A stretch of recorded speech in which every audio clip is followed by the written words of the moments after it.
Hi friends, welcome back to my channel. ಇವತ್ತಿನ ವಿಡಿಯೋದಲ್ಲಿ ಅಡುಗೆ ಮನೆಗೆ ಸಂಬಂಧಪಟ್ಟಂತೆ ತುಂಬ ಟಿಪ್ಸ್ಗಳನ್ನು ನಿಮ್ಮ ಜೊತೆ ಶೇರ್ ಮಾಡ್ತಾ ಇದ್ದೀನಿ. ವಿಡಿಯೋನ ಲಾಸ್ಟ್ ತನಕ ನೋಡಿ. ಹಾಗೆ ಸಬ್ಸ್ಕ್ರೈಬ್ ಮಾಡಿಲ್ಲ ಅಂದರೆ ಪ್ಲೀಸ್ ಸಬ್ಸ್ಕ್ರೈಬ್ ಮಾಡಿಕೊಂಡು ವಿಡಿಯೋನ ನೋಡಿ. ನಾವು ದೋಸೆಗಾಗಿರ್ಬೋದು ಅಥವಾ ಇಡ್ಲಿಗೆ ಆಗಿರ್ಬೋದು ಅಕ್ಕಿನ ಉಪಯೋಗಿಸ್ತೀವಿ.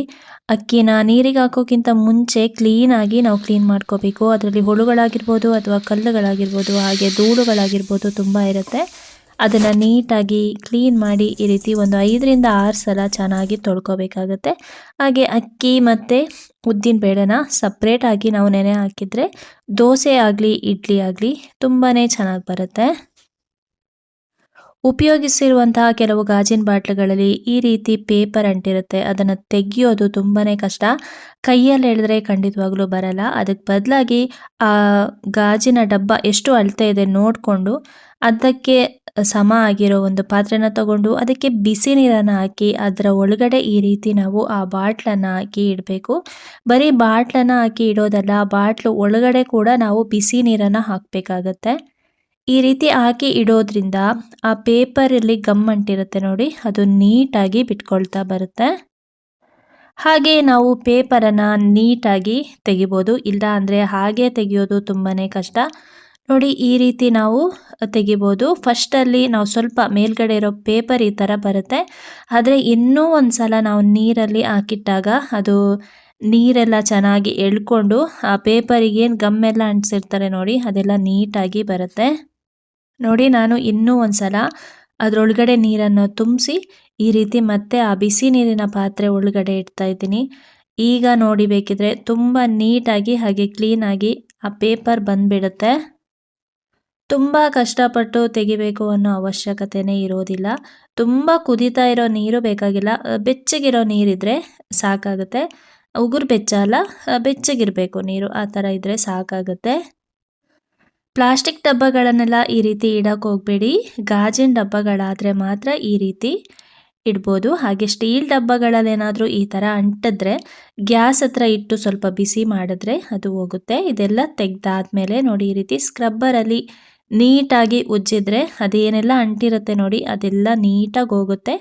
ಮತ್ತು ನಾವು ಲಾಸ್ಟಲ್ಲಿ ಡಿಶ್ ವಾಶ್ ಜೆಲ್ ಏನಿರುತ್ತೆ ಅದನ್ನು ಈ ರೀತಿ ಸ್ಕ್ರಬ್ಬರಿಗೆ ಹಾಕಿ ನೀಟಾಗಿ ಬಾಟ್ಲನ್ನು ಉಜ್ಜೋದ್ರಿಂದ ಅದರಲ್ಲಿ ಯಾವುದೇ ರೀತಿ ಪೇಪರ್ ಆಗಲಿ ಅಥವಾ ಅಂಟಾಗಲಿ ಏನೂ ಇರೋದಿಲ್ಲ. ಹೊಸ ಬಾಟ್ಲು ಥರ ನೀಟಾಗಿ ಕಾಣಿಸುತ್ತೆ.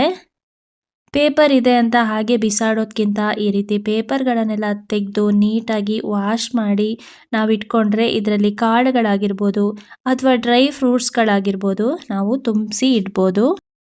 ಆದಷ್ಟು ಪ್ಲಾಸ್ಟಿಕ್ ಬಾಟಲ್ಗಳನ್ನು ಯೂಸ್ ಮಾಡೋದಕ್ಕಿಂತ ಈ ರೀತಿ ಗಾಜಿನ ಬಾಟ್ಲುಗಳು ತುಂಬಾ ಉಪಯುಕ್ತ.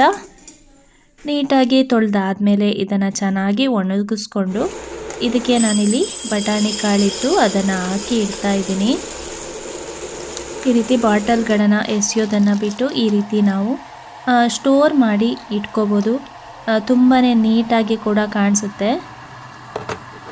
ಟ್ರೈ ಮಾಡಿ ನೋಡಿ, ನಿಮಗೆ ಕೂಡ ತುಂಬಾ ಈಸಿ ಅನಿಸುತ್ತೆ.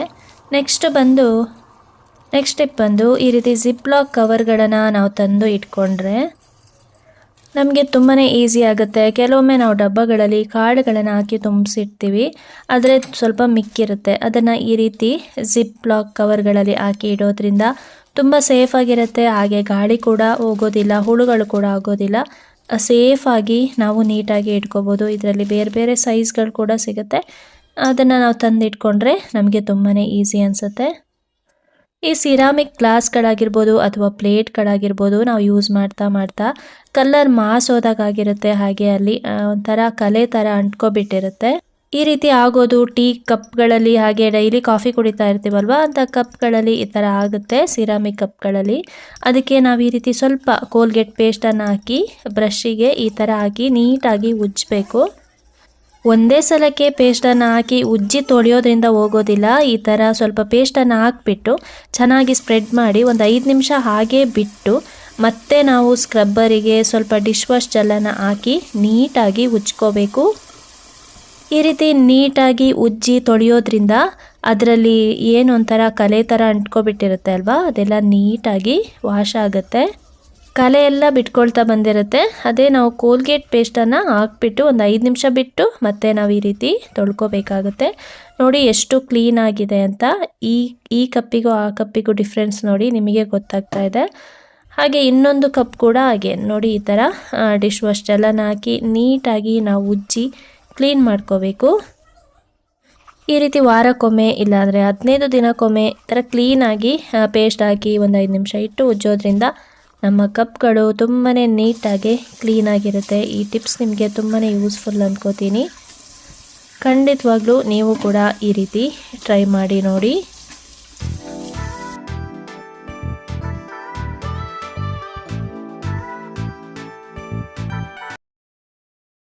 ರೀತಿ ಹೊಸ ಪಾತ್ರೆಗಳು ತಂದಾಗ ಈ ಥರ ಸ್ಟಿಕ್ಕರ್ಗಳನ್ನು ಅಂಟಿಸಿರ್ತಾರೆ, ಅದನ್ನು ತೆಗೆದ್ರೆ ಹೋಗೋದೇ ಇಲ್ಲ. ಅದಕ್ಕೆ ಬದಲಾಗಿ ನೋಡಿ ಈ ರೀತಿ ಬಿಸಿ ಮಾಡಬೇಕು. ಅದನ್ನು ಸ್ವಲ್ಪ ಬಿಸಿ ಮಾಡ್ತಾ ಇದ್ದಾಗೆ ಅದನ್ನು ನೀಟಾಗಿ ನಾವು ತೆಗಿಬೋದು. ಹಾಗೆ ಸ್ವಲ್ಪ ಜಾಸ್ತಿ ಬಿಸಿ ಮಾಡಿಕೊಂಡ್ರೆ ಅದರೊಳಗಡೆ ಒಂಥರ ಗಮ್ ಥರ ಇರುತ್ತೆ, ಅದು ಕೂಡ ಬಿಟ್ಕೊಳ್ತಾ ಬರುತ್ತೆ. ನೋಡಿ ನೀವೇ ನೋಡ್ತಾ ಇದ್ದೀರಲ್ಲ ಎಷ್ಟು ನೀಟಾಗಿ ಹೋಯ್ತು ಅಂತ. ಸ್ಟೀಲ್ ಪಾತ್ರೆಗಳಾದರೂ ಕೂಡ ಹೀಗೆ ಮಾಡಿ ತೆಗಿಬೋದು. ಅಡುಗೆ ಮನೆಯಲ್ಲಿ ನಾವು ಕಾಳುಗಳನ್ನಾಗಿರ್ಬೋದು ಅಥವಾ ಜೀರಿಗೆ ಇದನ್ನೆಲ್ಲ ಸ್ಟೋರ್ ಮಾಡಿಟ್ಟಿರ್ತೀವಿ, ಹುಳುಗಳು ಬರೋ ಚಾನ್ಸು ತುಂಬಾ ಇರುತ್ತೆ. ಅದಕ್ಕೆ ಸ್ವಲ್ಪ ಪಲಾವ್ ಎಲೆ ಹಾಗೆ ಒಂದೆರಡು ಏಲಕ್ಕಿನ ಹಾಕಿ ಸ್ಟೋರ್ ಮಾಡಿ ಇಡೋದ್ರಿಂದ ಹುಳುಗಳು ಬರೋದಿಲ್ಲ. ನೆಕ್ಸ್ಟ್ ಬಂದು ಗ್ಲಾಸ್ಗಳು ಒಂದೊಂದ್ಸಲ ಅಂಟ್ಕೊಬಿಟ್ಟಿರುತ್ತೆ. 2 ಗ್ಲಾಸ್ಗಳು ಹಾಗೆ ಅಂಟುಬಿಟ್ಟಿರುತ್ತೆ, ಅದನ್ನು ತೆಗೆಯೋದು ತುಂಬಾ ಕಷ್ಟ. ಅವಾಗ ಅದಕ್ಕೆ ಸ್ವಲ್ಪ ಎಣ್ಣೆನ ಹಾಕಿ ಎಳೆದ್ಬಿಡಿ, ನೀಟಾಗಿ ಬರುತ್ತೆ. ಇವತ್ತಿನ ಈ ಎಲ್ಲ ಟಿಪ್ಸ್ಗಳು ನಿಮಗೆ ಇಷ್ಟ ಆಗಿದ್ರೆ ಒಂದು ಲೈಕ್ ಮಾಡಿ, ಹಾಗೆ ಶೇರ್ ಮಾಡಿ ಮತ್ತು ಕಮೆಂಟ್ಸ್ ಮಾಡಿ, ಹಾಗೆ ಸಬ್ಸ್ಕ್ರೈಬ್ ಮಾಡಿಕೊಂಡು ವಿಡಿಯೋನ ನೋಡಿ. Thank you friends, thanks for watching. Thank you.